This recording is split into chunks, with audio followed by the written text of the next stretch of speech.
Salut tout le monde, c'est Maz, j'espère que vous avez la forme. Aujourd'hui on se retrouve pour une vidéo un petit peu spéciale où j'accueille la belle, la charmante Capucine. Et par la magie du montage, elle va apparaître tout de suite. Voilà, magnifique Salut les gens. Salut. Salut, ça va? Ouais.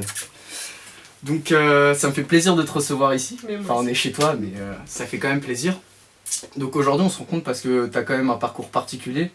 Donc je te laisse rapidement te présenter, expliquer un petit peu ce que tu fais et puis on va voir ensuite sur quoi on va pouvoir parler après. Ok, bah écoute, moi je m'appelle Capucine.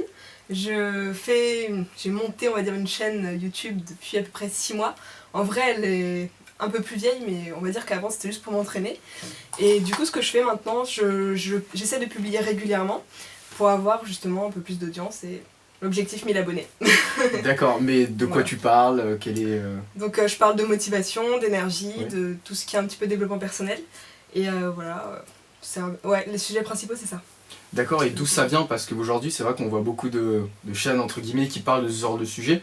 Et c'est vrai que moi, sur la mienne, j'essaie un petit peu de parler plus de psychologie, de persuasion, de communication.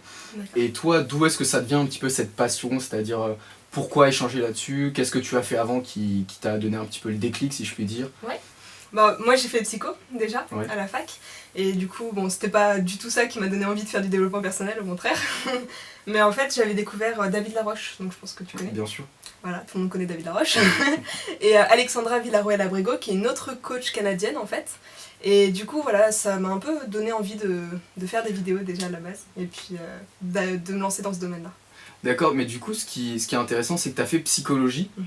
Parce que je me suis posé la question à un moment de faire aussi psychologie, parce que c'est un sujet qui est quand même passionnant. Ouais. Parce que ça permet aussi de comprendre comment fonctionne notre cerveau, comment fonctionnent les autres, comment mieux communiquer, même tout ce qui est publicité, marketing, etc. Tout découle de la psychologie. Et donc, qu'est-ce que tu as appris concrètement durant ces études?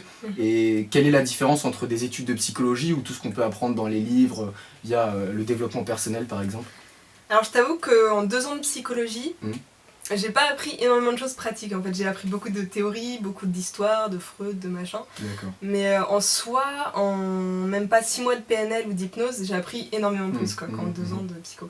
Donc c'est pas pour vous décourager si vous faites psycho ou quoi, mais ouais, pour le coup je conseillerais vraiment. Après c'est un investissement, c'est sûr, mais par rapport, si on veut vraiment se développer personnellement et si on veut avoir des actions concrètes à mettre en place, enfin pour moi c'est PNL, hypnose, coaching, c'est genre la base quoi. Et après, en complément, est-ce que tu as quand même découvert un petit peu des livres intéressants sur le sujet? Qu'est-ce que tu as voulu approfondir après par la suite? Parce que c'est vrai que quand on parle de développement personnel, personnellement j'aime vraiment pas ce mot parce que c'est un petit peu fourre-tout. On parle d'organisation, de motivation, de confiance en soi, de psychologie, c'est un petit peu fourre-tout. Et toi, qu'est-ce qui t'intéresse spécifiquement dans le développement personnel? Moi justement c'est le développement personnel, c'est-à-dire l'évolution. Donc moi non plus j'aime pas beaucoup ce mot parce que comme tu dis c'est vraiment fourre-tout, on trouve de tout, même des choses un peu sectaires des fois, donc on sait pas trop jusqu'où ça peut aller. Mais en soi, oui, moi c'est l'évolution en fait qui m'intéresse dans tout ça et comment on peut se dépasser ses limites et par l'action, et vraiment, ça je trouve ça intéressant. C'est vrai que dans ton approche, ce que j'ai trouvé intéressant, parce que sur sa chaîne en fait elle parle beaucoup de zones de confort et tu fais pas mal d'exercices dans la rue même. C'est ça. Voilà, donc c'est pour gagner confiance en toi, c'est pour attirer l'attention, c'est quoi l'objectif? Surtout attirer l'attention évidemment. On s'en serait douté. Surtout vous allez voir la prochaine vidéo, ça va être très sympa. Ouais. Je pense que vous allez kiffer. Et donc est-ce que pour sortir de cette zone de confort, comment ça se passe? Est-ce que toi t'as une méthode? Qu'est-ce qui t'a donné envie de faire des défis entre guillemets? Peut-être tu peux en parler rapidement peut-être? Bien sûr. Bah en gros voilà, moi ça fait à peu près 2-3 ans que j'ai commencé justement à faire des défis sur la confiance en soi et tout. Tu peux donner un exemple? Je vais vous donner l'exemple de ma prochaine vidéo qui devrait sortir, où monsieur Albin était le caméraman d'ailleurs, très bien, merci beaucoup. Mais ouais, du coup là c'est un défi qu'on nous a lancé, c'est-à-dire on devait mettre nos sous-vêtements au-dessus de nos vêtements et se balader dans la rue et voilà, et se faire rejeter le plus de fois possible par les gens. Donc c'est assez intéressant parce qu'on travaille la peur du rejet, tu vois. Et ça c'est cool. Parce qu'il y en a beaucoup qui n'oseraient pas ou qui auraient plein de croyances limitantes et tout, et voilà. Et justement, par rapport à ce rejet-là, comment ça se passe, d'où ça vient et comment on peut faire justement pour prendre du recul par rapport à ça? Parce que c'est vrai que ce qui nous bloque, la plupart, ça peut être la peur du rejet ou la peur de ne pas estimer ses capacités, on a peur de se lancer parce qu'on se dit que ça va peut-être pas marcher. Et donc comment toi tu fais pour... parce qu'au début je suppose tu avais quand même un petit peu peur peut-être de faire ce genre de défi, de lancer ton activité. On a tous des peurs en soi, il n'y a pas de honte à ça. Bien sûr. Oui, j'avais peur en soi, surtout sur les vidéos YouTube, je pense. Donc c'est normal, hein. Enfin, au final, on s'affiche complètement. Donc voilà, c'est parfois dur et tout. Même en ce moment, j'ai des gens qui me font des retours et tout, je les connais absolument pas. Et eux, ils connaissent toute ma vie, tu vois. Donc c'est étrange. Enfin voilà, après, il faut s'habituer. Mais oui, j'avais un peu peur au début pour les défis et tout. Mais c'est vraiment par l'entraînement, en fait. Et moi, j'avais vraiment cette conviction. En fait, mon rêve, entre guillemets, ou mon objectif était plus grand que ma peur, tu vois. Et ça, c'est une citation que j'adore et on va revenir sur ça tout à l'heure. Mais c'est justement quand ton rêve est plus grand que ta peur, bah t'y vas quoi. C'est comme si t'avais le cul sur des braises ardentes. La métaphore de David, j'aime beaucoup. Et voilà, et au final t'y vas quoi, parce que tu souffres tellement que t'as envie de dépasser ça. Au départ, j'étais vraiment très très timide à la base, j'avais pas du tout de confiance en moi. Et c'était vers genre 15 ans, j'étais amoureuse d'un gars dans ma classe, tu vois. Voilà, normal, la base.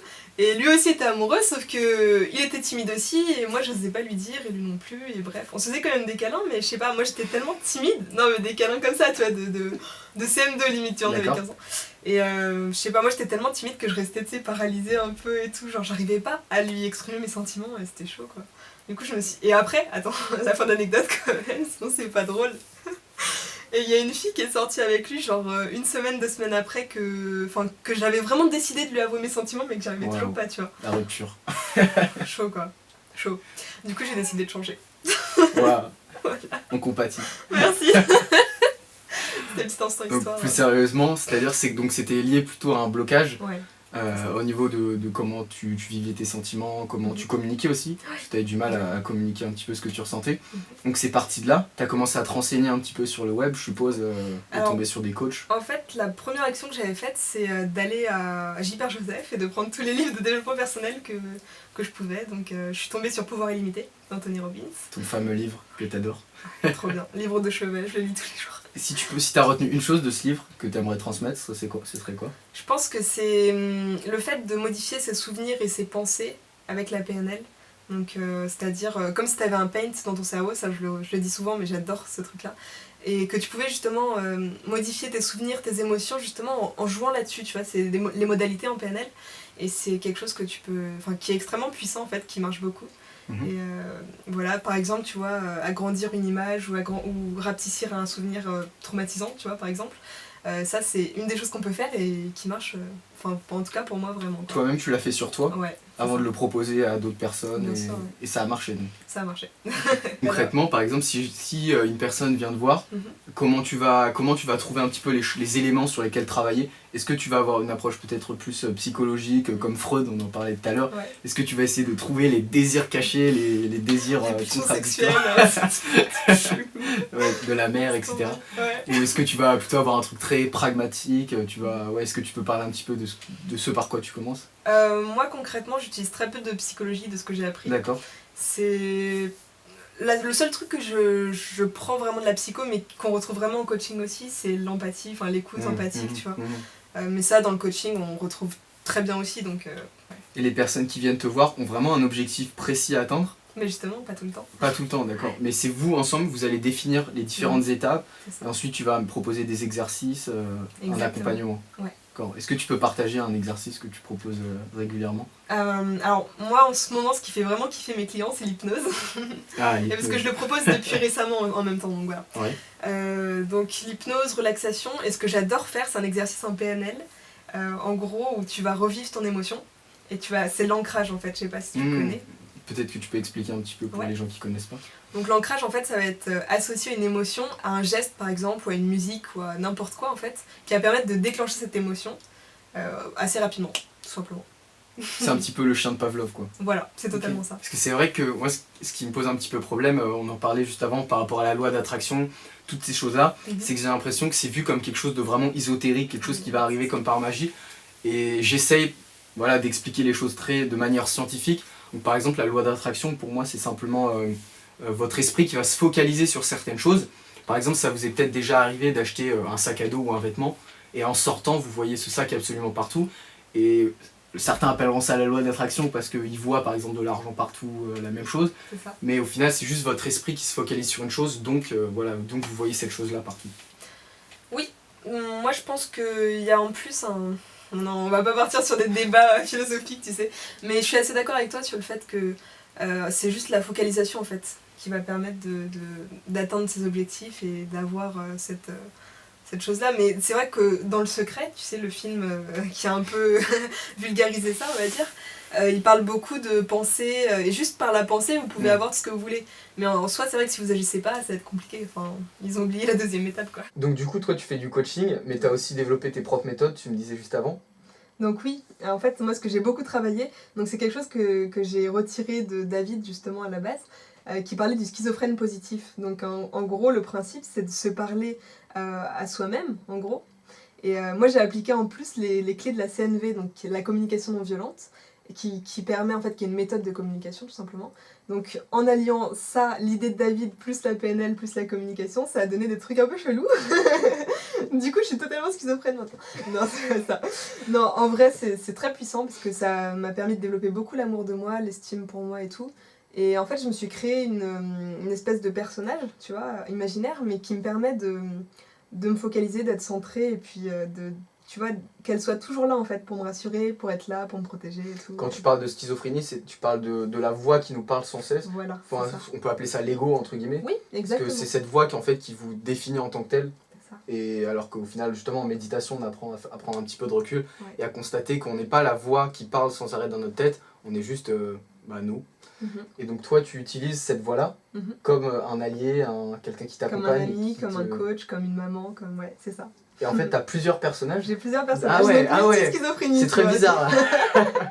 Et oui, je change en fonction de ce que j'ai besoin, tu vois. En PNL, c'est en fait par partie, tu vois. C'est-à-dire que quand t'as un conflit intérieur, en gros, tu vas parler à la partie avec laquelle t'es en conflit. D'accord. Donc tu vas prendre... ouais, ça peut être... Enfin, tu vas te créer une partie, par exemple, la partie confiante en toi et la partie non confiante, tu vois. Et après, tu vas communiquer avec et essayer de trouver des solutions. C'est intelligent parce que c'est vrai que souvent c'est la même voix qui dit tout et son contraire. Par exemple, on peut être avoir certains objectifs et être ancré en même temps dans le présent et essayer d'être réaliste, d'avoir cette voix réaliste qui vous dit non, ça va pas être possible. Et après, il y a la partie confiante, comme tu dis, qui va te dire si, tu dois le faire, tu dois y aller. Et tout se mélange un petit peu et c'est peut-être ça qui crée certaines frustrations, certains problèmes. Et donc toi, tu essayes de les dissocier. De les dissocier, d'accord. Ouais. Et donc quand tu fais appel à une certaine voix, c'est elle qui va venir et puis à certains moments, tu essayes de switcher. J'ai même mes conseillers, tu sais, comme dans les jeux vidéo, là, un peu stratégiques. J'ai déjà entendu parler de cette méthode. C'est sympa. D'accord. Donc la première chose à faire, c'est déjà de se créer peut-être un personnage, une voix, et de lui donner une forme. Comment tu fais ? Moi j'aime bien symboliser, donc par exemple j'ai ma maman, j'ai le coach, j'ai les conseillers quand j'ai un doute ou quelque chose comme ça, tu vois. Et ouais, j'aime bien symboliser du coup par une maman, par un coach ou quoi. Ça me fait penser, c'est Napoleon Hill qui en parlait dans son livre Réfléchissez, devenez riche. Un petit peu de la même méthode, c'est-à-dire il avait une table ronde et tous les soirs il se projetait dans cette table. Et il avait comme toi un petit peu son coach, son conseiller, et chaque personnage donnait son avis. Exactement. C'est très intéressant. C'est extrêmement puissant. Je vous invite à tester d'ailleurs. Ouais. Donc ce soir, devenez schizophrène. Le conseil, voilà. D'accord. Pour finir, les petites questions habituelles. Est-ce que tu aurais un autre livre que Anthony Robbins a recommandé? Alors je vais être très originale. Ça va être Napoleon Hill. Merci de l'idée d'ailleurs. Donc un livre que je pourrais vous conseiller, c'est Plus malin que le diable de Napoleon Hill. Excellent, ouais. Et du coup moi je l'ai écouté en version audio parce que je suis un peu flemmarde sur la lecture. Sur YouTube, tu peux le trouver? Ouais, sur YouTube vous pouvez le trouver facilement. Je mettrai le lien dans la description alors. Ouais, carrément. Donc ouais, très puissant et vous allez voir, ce que je vous conseille c'est d'appliquer les clés, donc peut-être pas de regarder tu vois toutes les vidéos d'un coup, mais vraiment d'appliquer à chaque fois que vous avez un outil ou une clé quoi, à fond. D'accord. Et maintenant une petite citation à partager qui t'inspire, que tu as collée au-dessus de ton frigo. Alors justement, donc là on coupera. Non. Si on coupera. Non. 2 hours later. Du coup, moi je dis souvent que si vous choisissez quelque chose par passion, vous ne serez pas obligé de travailler. En fait, vous n'aurez pas l'impression de travailler. Du coup, voilà, essayez de trouver quelque chose qui vous passionne et puis passez à l'action pour vos rêves, surtout. Merci. Voilà. Donc pour finir, la troisième petite question, c'est si tu avais un conseil à donner à ton toi d'il y a 5 ans, ou à un ami qui a 5 ans de moins, 5 ans de moins, ce serait quoi ce conseil-là? Ne t'inquiète pas, je vais créer ton double schizophrène, tu vas. Moi je me casse en courant perso. Oui, en fait, ouais, je pense qu'elle aurait pris peur. Non, je lui dis, ne t'inquiète pas, tu vas développer ta confiance et puis la roue tourne, voilà. D'accord. Que... Ah. Donc ouais, Capucine, moi est-ce qu'on peut te retrouver pour suivre tes conseils, suivre tes aventures et pourquoi pas créer son être schizophrène? Bah oui, complètement. Les gens vont nous prendre pour des fous. Non, bah, vous pouvez me retrouver sur ma chaîne Passer à l'action pour vos rêves, qu'on va bientôt changer d'ailleurs. Je t'avais dit. La condition pour faire cette interview, c'était qu'elle change son fucking nez. 2 hours later. Non, mais je vous promets, j'ai changé bientôt, mais c'est juste pour pas qu'on me retrouve. Je mettrai bien dans la description. Voilà. Donc je te passerai le lien parce qu'il y a un lien bizarre. En fait, elle est introuvable spécialement parce que... Je me cache en fait, j'ai peur. Mais donc du coup, je mettrai ton lien dans la description. Allez voir ce qu'elle fait, c'est vachement intéressant. Ça change de d'habitude et en plus, c'est une fille super sympa qui le fait. Donc le smile, allez voir ce qu'elle fait. Allez, à la prochaine. Et vous pouvez... Allez. Vous pouvez aussi me retrouver sur Facebook, donc Capucine Morche, et vous mettrez tous les liens en description. Fini, non, trop bas. Mais non, mais parce que je publie des citations inspirantes, des règles de vie, tout ça, des photos inspirantes. D'accord. Voilà. Bah, je mettrai tout ça en description. Allez, ciao. Ciao. N'oubliez pas de passer à l'action pour vos rêves. Non, du coup, bah, si j'avais quelque chose à partager pour la fin, je dirais que si vous choisissez quelque chose par passion... Non, c'est nul. Je n'ai pas le profil, et sur l'oreiller j'aime pas qu'on questionne. Je suis pas James Bond, entouré de blonds.